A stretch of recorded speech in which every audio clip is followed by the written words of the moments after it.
So this talk takes place one day after the inauguration of the Tesla so-called Gigafactory, 40 kilometers away from Berlin in the sandy grounds of Brandenburg. I'm currently in Berlin. I'm on a research leave.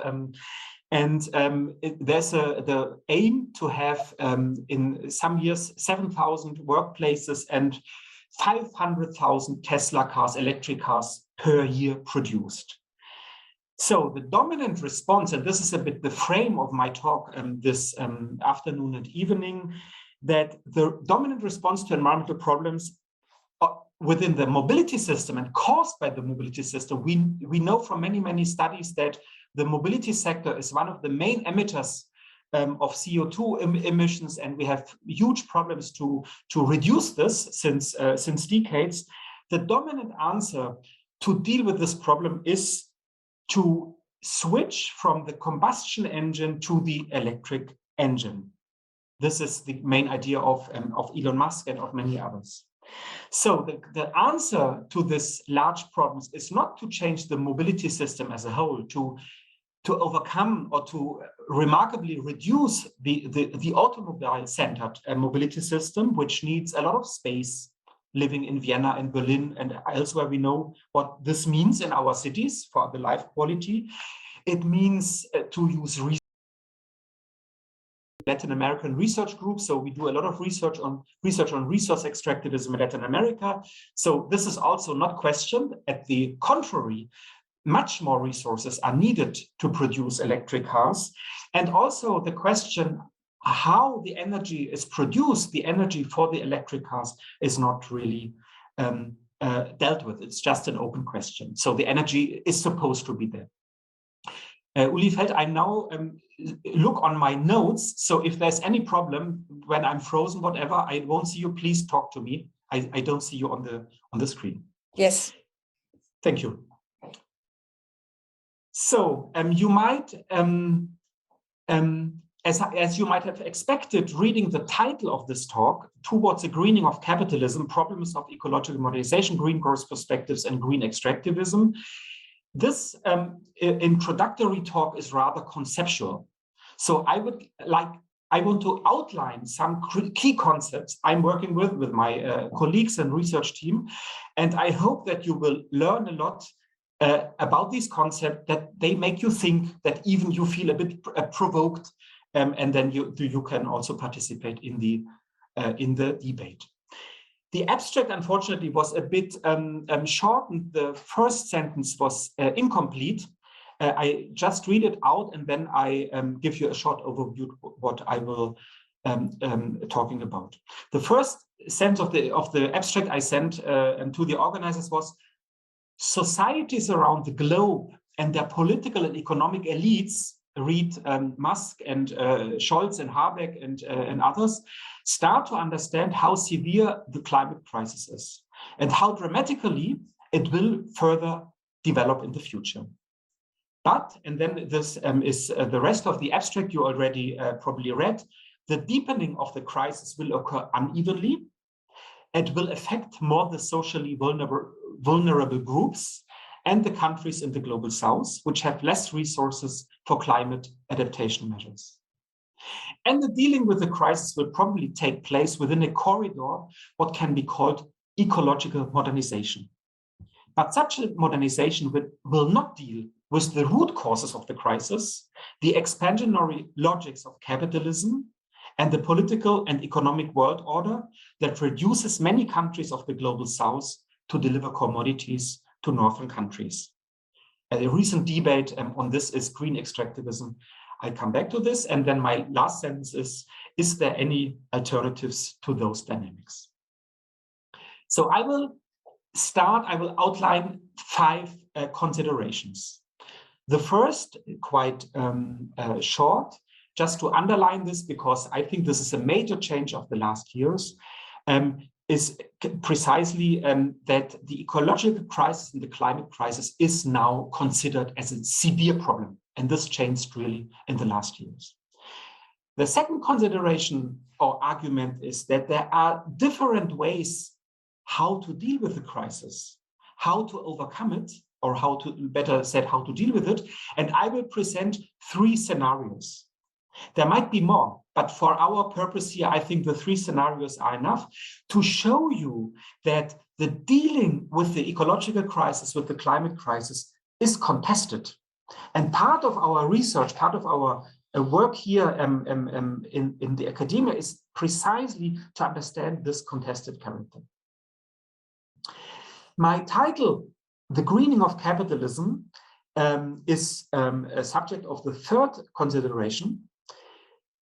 In many occasions, the very term of capitalism is used as a more moral category, a system that causes damage, exploitation. I suggest to this afternoon a more analytical use of the term. And with this, I outline briefly, of course, very, very briefly, what do I mean by capitalism? And then I want to show that the answer of a green growth, of an ecological modernization, is very, very dynamic, but it's a false promise. Since I work in the area of international politics, I shed light on the global dimension of our challenges ahead. The climate change discourse per se, or the climate crisis discourse per se, is global, but the answers are often thought or take place at the level of national states, or in our region here, perhaps at EU level.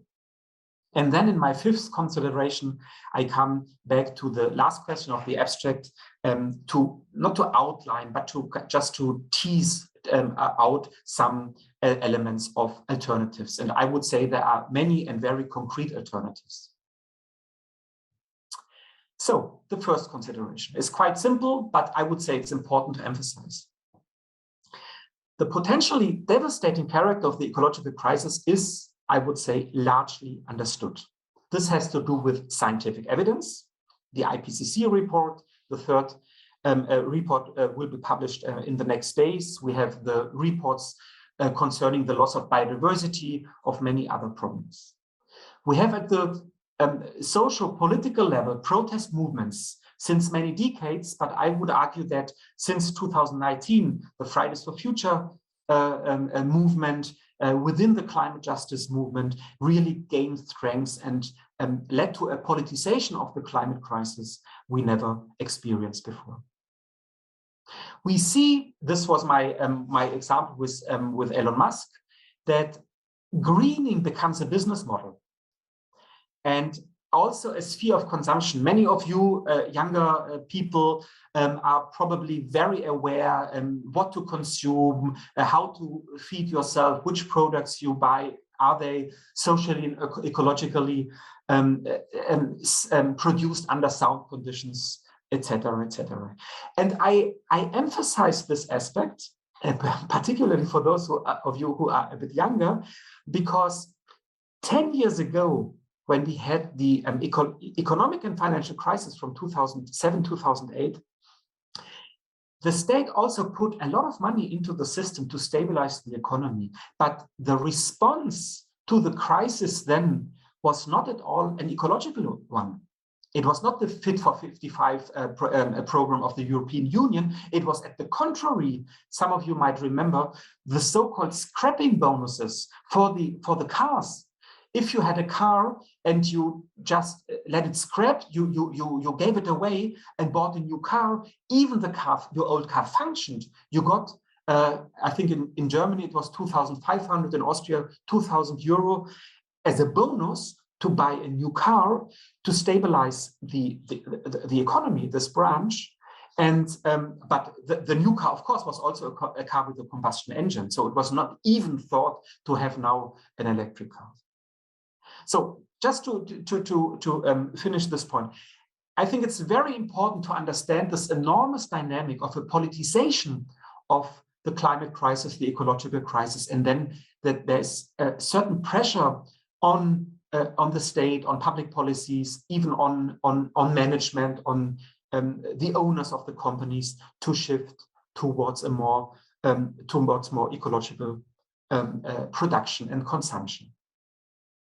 So then I come to my second consideration. My argument is not only my argument, there's a lot of debate on that there is no clear-cut way to deal with the ecological crisis, the climate crisis, but there are different scenarios. We could refine them. Of course, the scenario technique is very complex, but I just would like to outline 4 possible different responses to make us think about the contested character of the dealing with the crisis. Scenarios or projects in the sense that relevant actors, economic actors, political actors, parties, but also public debates, group, if you like, around these scenarios or projects. The first scenario we could call an authoritarian stabilization of the crisis. Have in mind Donald Trump, yeah, a denial of the climate change, and to say, okay, not in my backyard. We will America first. It doesn't matter to us where the climate crisis takes place. What are the effects in other regions or even within the United States? We just want to have economic growth. We don't care about the crisis. Or if you like, Jair Bolsonaro in Brazil is another example. So this would be authoritarian stabilization. And we will see now with the war, I won't deal with this depressing issue, whether the military means or the military logic kind of articulates with this authoritarian stabilization in the near future. I leave this aspect over. A second scenario we could call more for the countries of the global south, a neodevelopmentalism. Neodevelopmentalism, which means the state has a role in the economy, the economy should grow, we as countries, as governments, as economic actors, we should take advantage of the resources we have. In China, it's cheap labor, so we are producing industrial goods. In Latin America, in Africa, in other countries in Asia, or in Eastern Europe, it's natural resources, commodities. So there is a kind of developmentalism that through the integration of the world market, the exploitation and marketization of the commodities will bring in money. We call this in our research the economic model of resource extractivism. I come back to this when I talk about the implications for the global south. The third scenario, which I would say is now the dominant scenario in Germany, in Austria, one could even say in the EU, we could call precisely ecological modernization of capitalism. So this is an attempt to green with incentives, the economy, the investment, the production, the consumption patterns, the infrastructures, etc. And the European Green Deal, which was proposed by Ursula von der Leyen a bit more than 2 years ago, is a cornerstone of this ecological modernization. But we have this also if we look at Austria within the nation states. I will concentrate on this in my talk and argue that, in line with what I said at the beginning, the elites understood that we still have problems, and the response or the possible dealing with these problems is ecological modernization of capitalism. However, it will not be sufficient. It will not really deal with the ecological crisis. Many studies show that the escalatory, the growth-oriented logic of ecological modernization will damage the environment, will cause further emissions, and will also cause damage in countries of the global south. I come back to this. And therefore, and this will be my last consideration, what I call, with Markus Wissen, Ulrike Felder mentioned our book, Imperial Mode of Living, a solidary mode of living, a more comprehensive change of our society, which is critical of the growth and expansionary logics of capitalism, is in a sense required. And we have many examples, many approaches for this. So my third and largest consideration. What the hell do I mean when I use the term capitalism? I said already, I don't use it in this moral or moralizing sense that everything is bad and the powerful and capital, the powerful groups are dominating us. But more precisely, I would like to outline what is the essence of a capitalist mode of production. What is the essence of a society, our societies that are structured by the capitalist mode of production? So there is a long tradition, more than 150 years ago. Names are Karl Marx, Rosa Luxemburg, Karl Polanyi, John Maynard Keynes. Today we have versions of many versions of analysis of capitalism. We have Thomas Piketty, you might come across him, who works on inequality. Naomi Klein, an important thinker of the alter globalization movement.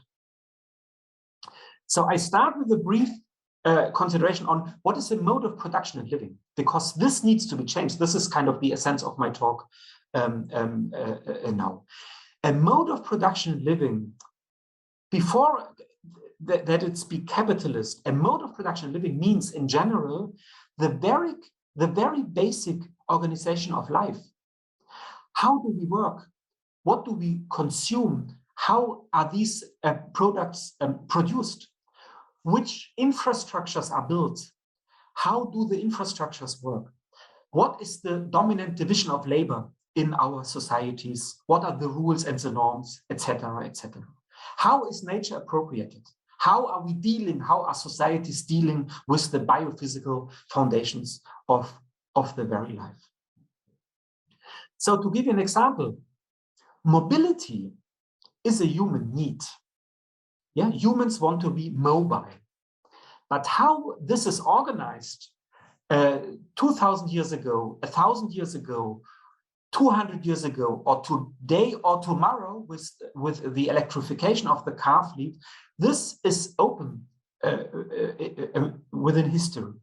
So the means we need to be mobile, whether we walk, we have a bike, or in former times we had other means, the resources to build this means to build the infrastructure, the energy we need, the imaginaries of what is a good living. A good living for many decades was not to have a car. For the younger generation, maybe it's not any longer a positive imaginary. Yeah? So it's much more public transport, to have a bike in a city, etc., etc. So the point here is the mode of production and living is changing historically, which has to do with these imaginaries, technologies, available resources, and with power and with dominant logics. Yeah, this is the mode of production and living. And since 2 centuries, we could say that we live under the dominance of the capitalist mode of production living, which does not mean that everything is capitalist in our society, yeah, which is often a misunderstanding. We have still many forms of small scale subsistence economy. If we have gardens, we have a large public sector, being in Vienna, even more than in Berlin, and others. But we could argue that there is a dominance of this capitalist mode of production and living. And this is very productive. And even in our generation now, through the digitalization, we live this, we experience this enormous productivity. And the generation of my parents were the first in history who had this as workers, yeah, as migrants, the possibility to have a decent life with a status, with a level of consumption which was never experienced before in history. This is the productive aspect. But capitalism has also destructive aspects. We know this now from the ecological crisis, but it's also based on power and inequality. This is also an intrinsic characteristic of capitalism. So I would like to highlight 6 aspects. It's not, of course, not a lecture. We needed at least a semester to go into detail, but just to give you an idea, because this prepares my argument that the green growth or the ecological modernization strategy or scenario is not adequate. but it's very dynamic. This is the point I want to make. It's very dynamic. Elon Musk is now our hero, yeah, not for me, but at the societal level, and he's the star of this new economy.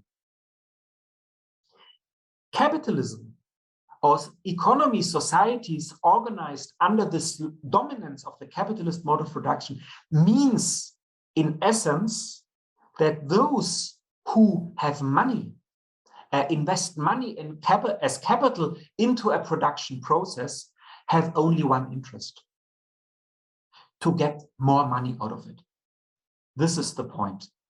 The so-called exchange value, or the profit making, the accumulation process, this is what drives capitalism. Of course, beside this exchange value, this money makes more money, money makes the world go round, needs a use value. It needs an electric car, it needs the concrete products, but the logic behind that Elon Musk is investing in Brandenburg, or McDonald's is investing, or many others, we can take whatever example, is to make more money out of it. This is the major logic of capital, and this is the reason why capitalism needs expansion. A second aspect related to this, capitalism tries to treat nature, tries to treat resources as cheap inputs. There is not an understanding, of course, there's an understanding of nature to understand how nature functions through modern science, but the very recognition of nature is mainly to be a resource for the production and consumption process. I already mentioned capitalism means that some people own the means of production, some people own capital, some people have money, and they decide what and where to invest. Yeah, and so the greening of capitalism has a lot to do with private investment. Elon Musk, it's not mainly a state function. Of course, there is many state investment in the greening of capitalism, but the greening of capitalism now is so dynamic compared to 10 years ago, because much capital, much money goes into these new sectors. Another aspect of capitalism, which makes it also so productive, is competition. A company such as Tesla needs to invest to be productive, and it needs to be survive against competitors, or the other way around. Now the German automotive industry, or the worldwide automotive industry, needs to rethink its business model with a combustion engine towards the electric cars in order to survive. So competition, sometimes fierce competition, is also a very a central characteristic of the capitalist mode of production. So I leave this, of course it's very short, and I would like to highlight another aspect. Antonio Gramsci, a thinker, a theorist, a politician, member of the Italian parliament in the 1920s, co-founder of the Communist Party in Italy, coined a term which helps really to understand why capitalism is so inscribed into our societies, inscribed into our minds, if you like. And Gramsci proposed the term of hegemony. Hegemony for Gramsci was not dominance from above, but hegemony was that the subaltern, the masses, the people, if you like, accepted the existing. Gramsci said it's domination by consent. Yeah. So the consensual elements of our living today, yeah, is very important to secure, to affirm the hegemony of capitalism. Yeah. It's not that we think every day, oh, this is now capitalism. It's just we have to live, we have to work, we spend our money, we try to earn our money, but the existing societal relations are largely accepted, or for many also without alternatives. This is what Gramsci coined with the term hegemony. And I come back to this when I talk in a moment about the imperial mode of living. So we have these economic aspects, we have the aspect of hegemony, if you like, at the societal level, and as a political scientist, of course, I would like to mention the state. And the state in this process is very ambiguous. First of all, the state is securing these capitalist mode of production, the capitalist power relations. Despite environmental policies, despite that the state policies, public policies, Leonore Gewessler and others understood that we need changes, but in large, the state is still securing and not defending, this would be too much, but securing this mode of production. And if there are environmental policies, they take place largely in this corridor of ecological modernization. Something takes place, but under the existing conditions of the capitalist mode of production. And my final remark concerning capitalism or the capitalist modes of production, and I think this is very important when we think at the end of alternatives, is that these relations are always contested. I'm, as I said, currently for a year in Berlin, and beside Elon Musk and the Tesla Gigafactory, we had last September in Berlin a referendum that took place to expropriate the large real estate companies in Berlin. And you might have read it, that almost 60% of the voters said, yes, we want an expropriation of the real estate companies. This goes to the core of capitalism in a city as Berlin, which is not so small, when it comes to these questions. So my point is that there are always initiatives, contests, struggles to say no, the capitalist logic to make more money out of the investment, at some instances needs to be stopped or interrupted. Yeah? This needs politicization. This needs organization of people, of the people who live in the houses here and of many others. But my point is, when we talk about capitalism, we don't talk about the logic. We talk about a constellation. We talk about something which is also constantly challenged. And if we think of the public sector, as I said, very important in Vienna, also within the public sector, you have other logics. You might not have such an expansionary growth logics as in the private sector. So to sum up this point is that there are ambitious policies to deal with the ecological crisis, my first point, under capitalist conditions. But they are mainly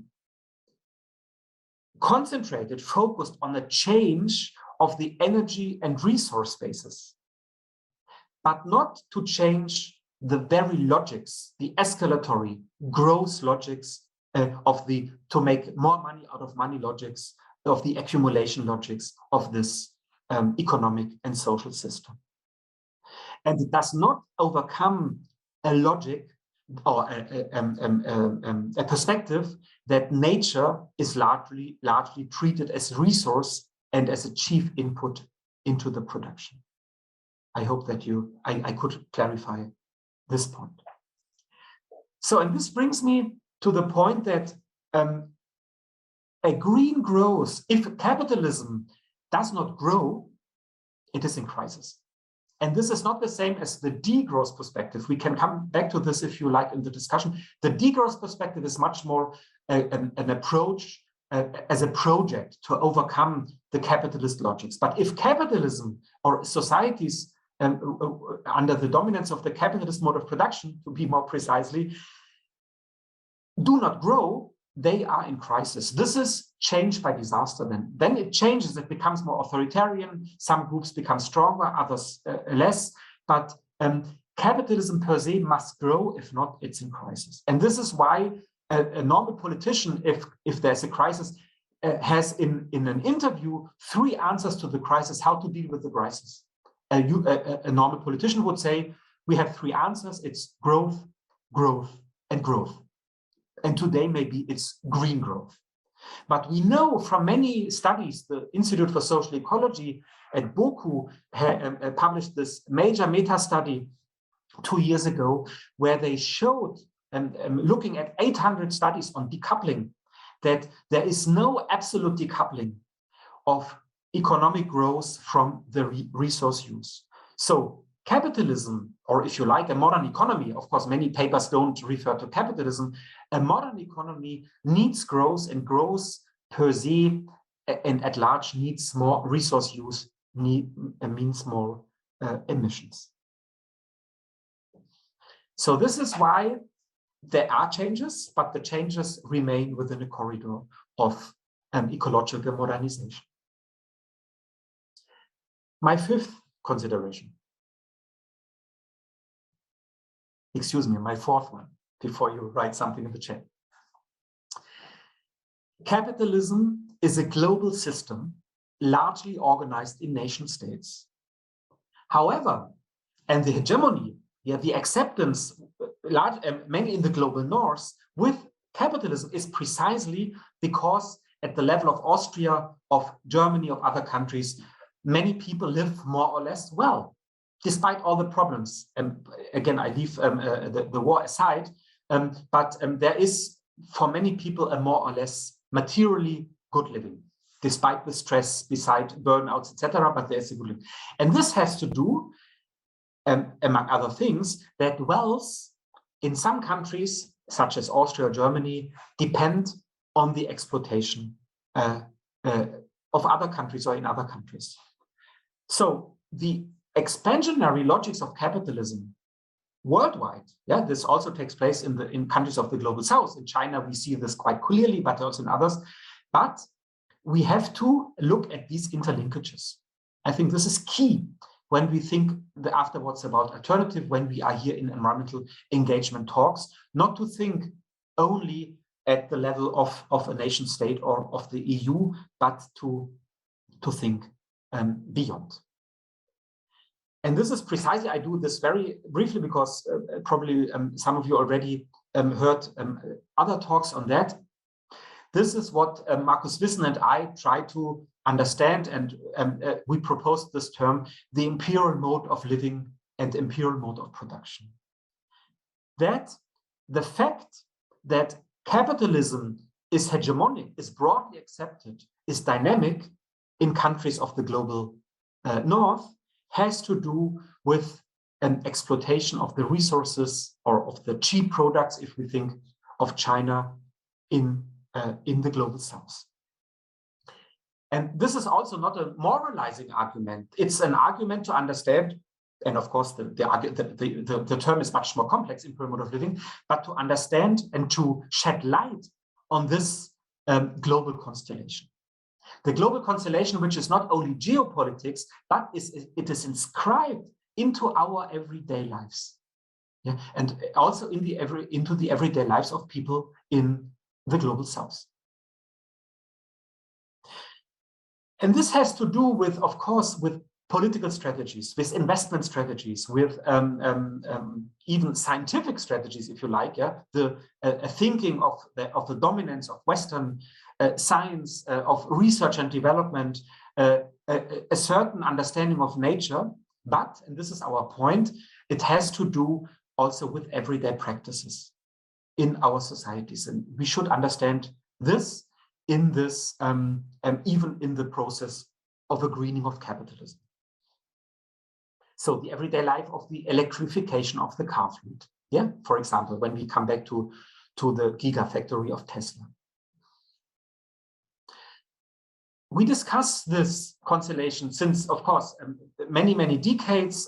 Some of you have heard of the famous book from Eduardo Galeano. If you didn't read it and you are interested in this North-South constellation, I really recommend to read the book, The Open Veins of Latin America. The book was published also in 1972, the same year when the Club of Rome report, Limits to Growth, was published.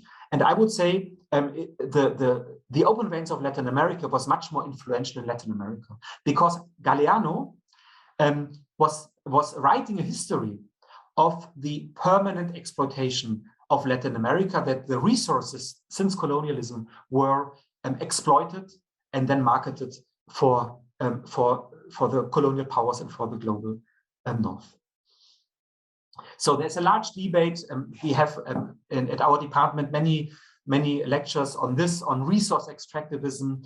I won't go into detail here, but if you're interested, please indicate it afterwards in the chat or come to another lecture.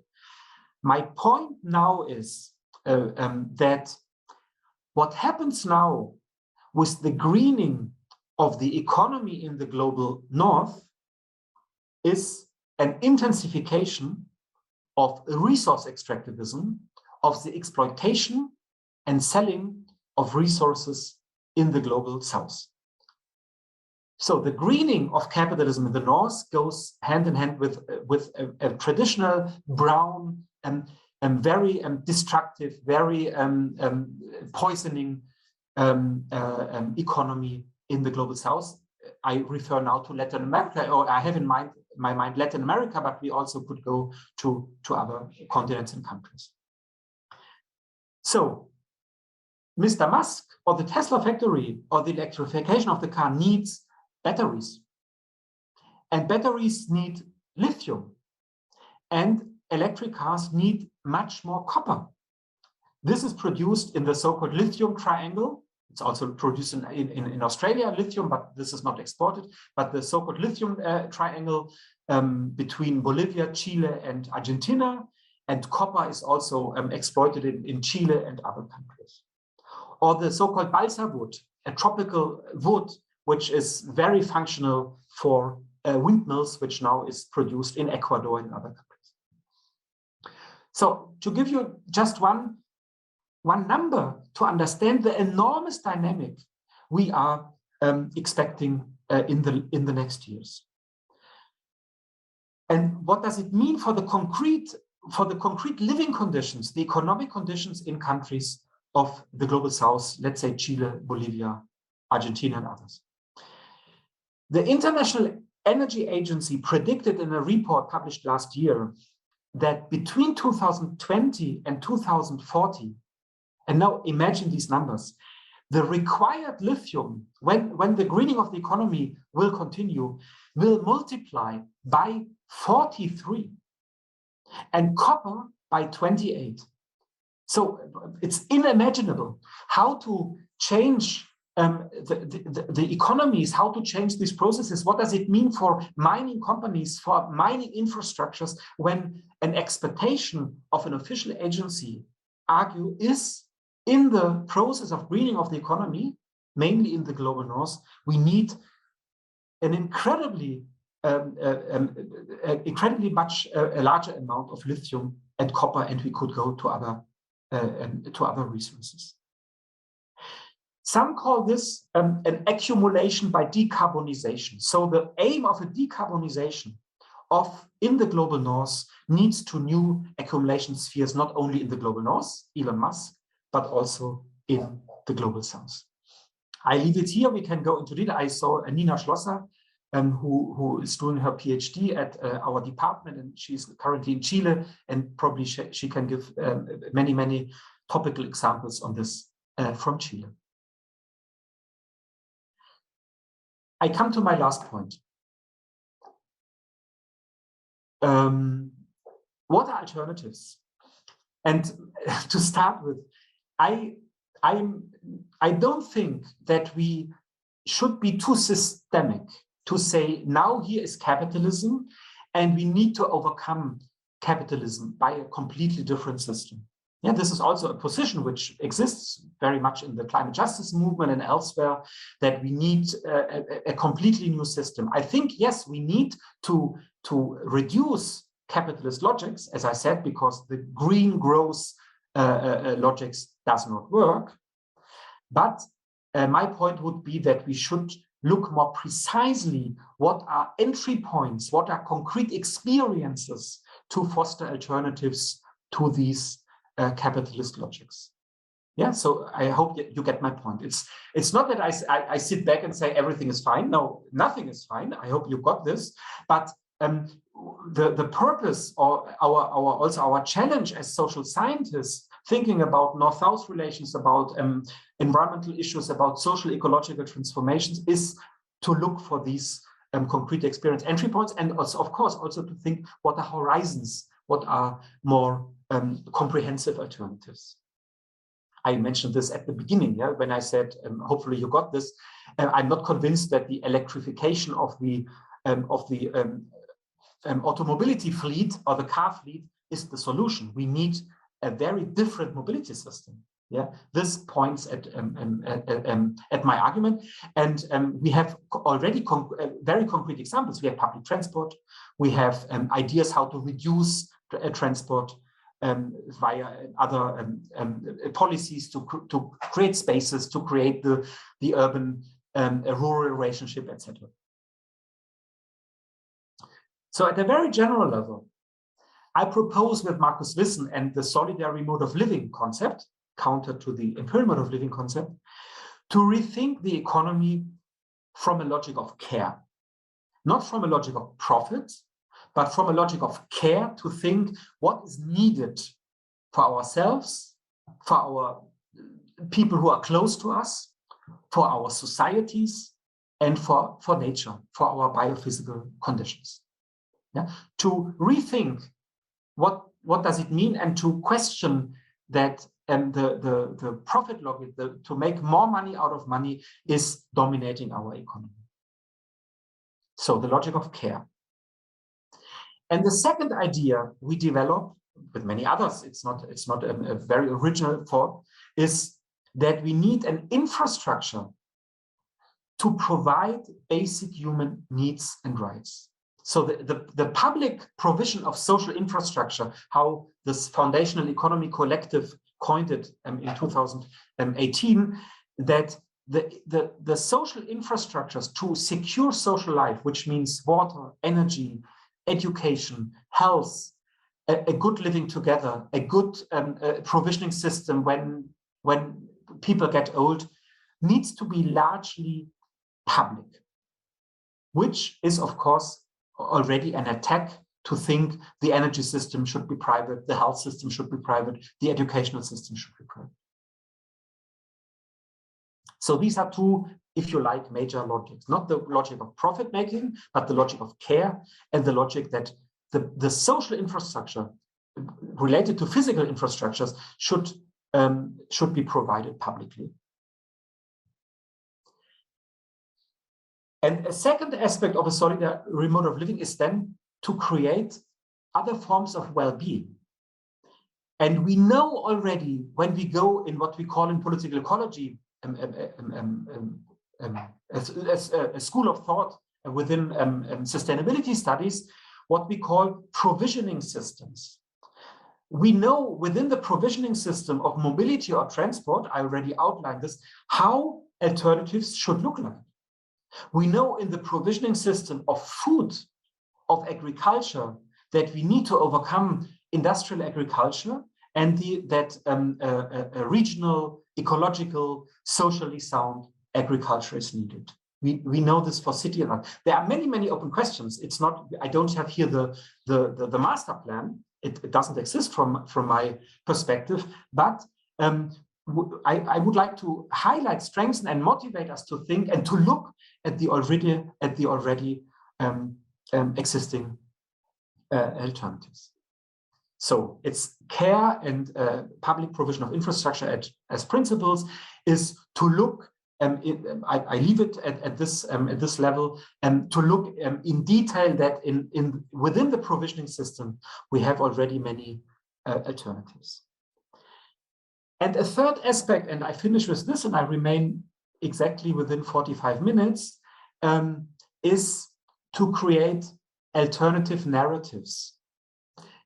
And it's an open question. This is a book I'm writing now with Marcus Wissen here in Berlin, and we are thinking a lot whether we have one alternative narrative, which some would argue it's degrowth or others, but I would still argue no, we need narratives up to now within the very concrete provisioning system. So a narrative within the food system, many of you already might have heard it, the alternative narrative is food sovereignty.